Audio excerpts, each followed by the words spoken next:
ప్రయోజనాల కోసం గోవులతో గోవిందుడితో ఆడుకుంటున్నటువంటి వారి మీద చట్టరీత్యా చర్యలు తీసుకోబోతున్నాం.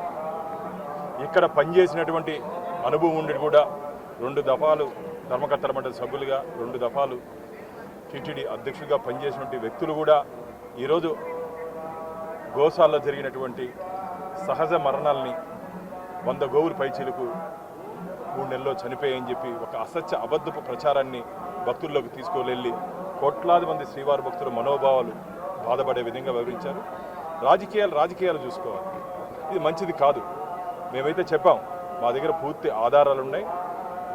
గోశాలలో జరిగినటువంటి అన్ని సంఘటనల మీద 2019 నుంచి ఈ రోజు వరకు జరిగిన సంఘటన మీద మేము ఈరోజు ఒక రివ్యూ తీసుకోబోతున్నాం. ఆ రివ్యూ అయిన తర్వాత పూర్తి స్థాయిలో వారి హయాంలో ఎన్ని జరగకూడనివి జరిగాయో, అంటే ఇన్ని రోజులు మేము ఎందుకు చెప్పట్లేదంటే వారి మారిగా మేము దేన్ని రాజకీయ చేయదలుచుకోలేదు. కానీ ఇప్పుడు భక్తుల్లో అనుమానాలు ఉన్నాయి కాబట్టి అనుమానాలు తీర్చాల్సిన బాధ్యత మా మీద ఉంది. మేము పూర్తి ఆధారాలతో టీటీడీ గోశాలలో జరిగినటువంటి గో సంరక్షణ ఏ విధంగా ఉండింది.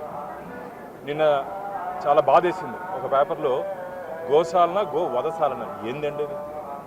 గోవధ చేసే కర్మ ఎవరికి పట్టింది? అన్యమతస్తులు చేస్తున్నట్టు దాన్ని ఈరోజు టీటీడీ మీద రుద్దడం ఇది చాలా బాధాకరమైన విషయం. వారు అలాంటి మాటలు మాట్లాడకూడదు, అలాంటి మాటలు వెనక్కి తీసుకోవాలి. రాజకీయ ప్రయోజనాల కోసం ఇది తిరుమల కాబట్టి నేను రాజకీయ ప్రస్థానం చేయట్లేదు. నేను కింద వెళ్ళిన తర్వాత నేను మాట్లాడతాను. రాజకీయ ప్రయోజనాల కోసం గోవుతో గోవిందుడితో ఆడుకోవద్దండి. గోశాలలో ఎక్కడో జరిగినటువంటి ఫోటోలను తీసుకొని ఇక్కడ చూపించడం, కొన్ని సహజ మరణాలని 100 పైచీలకు 3 నెలల్లో చనిపోయాయని చెప్పి ఒక అసత్య అబద్ధపు ప్రచారాన్ని భక్తుల్లోకి తీసుకొని వెళ్తున్నారు. ఆ పార్టీ వాళ్ళు చెప్పినటువంటి ఏ మాటల్ని భక్తులు నమ్మే పరిస్థితులు లేరు. కానీ టీటీడీ ప్రతిష్టతని దిగదార్చే విధంగా వారు వివరిస్తున్నారు. అదే అజెండా పెట్టుకున్నారు వారు. ఇది మంచిది కాదు. నేను కిందకి వెళ్ళిన తర్వాత పూర్తి నివేదిక వస్తుంది, తీసుకుంటున్నాం. తొందరనే మా చైర్మన్ గారు మేము గోశాలకు కూడా వెళ్తున్నాం. అక్కడ పరిశీలించిన తర్వాత మీడియా ముందు గత 2019 నుంచి 24 వరకు ఏం జరిగింది, ఏం చేశారు, పూర్తి ఆధారాలతో పాటు మీడియా ముందుకు రాబోతున్నాం. గోవింద నారాయణ ఈరోజు వెళ్తున్నాం మేము, చైర్మన్ గారు మేము. సహజంగా ఏ గోశాలలో అయినా సరే మరణాలు ఉంటాయి. గోశాలలో గోమాతలు అనారోగ్యంతో కానీ ఇన్ఫెక్షన్తో కానీ ఆ సంఖ్య ఎంత ఉంది, ఎందువల్ల జరిగింది, దీని మీద కూడా మేము భక్తులు కూడా గోవింద భక్తులు కూడా మేము సమానం చెప్పాల్సిన బాధ్యత మా మీద ఉంది. కాబట్టి అసత్యాలను ఎవరు నమ్మద్దండి అని చెప్పి గోవింద భక్తులు ఇప్పటికే నాకు చాలామంది ఫోన్ చేశారు. అలా వాళ్ళ మాటలు మేమేం పట్టించుకోవట్లేదు. కానీ ఒకసారి పోయి గో సంరక్షణ ఏ విధంగా జరుగుతుందో చూడమని చెప్పారు.